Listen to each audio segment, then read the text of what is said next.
कोकणाला निसर्गाचं वरदहस्त लाभलेलं आहे आणि त्यातीलच एक मुंबई गोवा महामार्गावरील परशुराम घाटाच्या पायथ्याशी असलेला हा सवत्सडा तुम्ही माझ्या पाठीमागे पाहू शकताय की अनेक दिवसांपासून कोकणामध्ये पावसाने दडी मारलेली होती, परंतु त्यानंतर आता 2 दिवसानंतर पावसाने जोरदार एंट्री घेतली आणि त्यानंतर हा सवत्सडा जो आहे तो पूर्णपणे प्रवाहित झालेला आहे।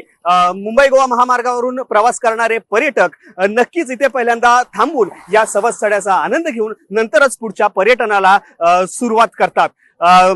प्रशासनाने देखील या धबधब्यावरती येताना पर्यटकांनी काळजी घ्यावी, सुरक्षतेची काळजी घ्यावी असे आवाहन देखील केलेलं आहे।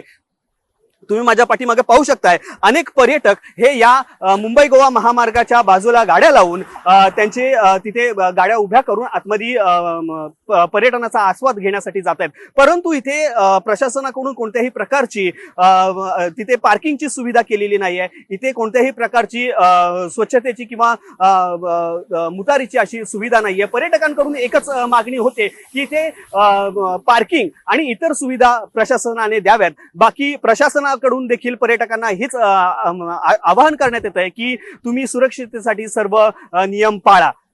लोकशाही मराठीसाठी सागर कदम, चिपळूण, रत्नागिरी। लोकशाही मराठी ऐका, पहा, जागरूक रहा।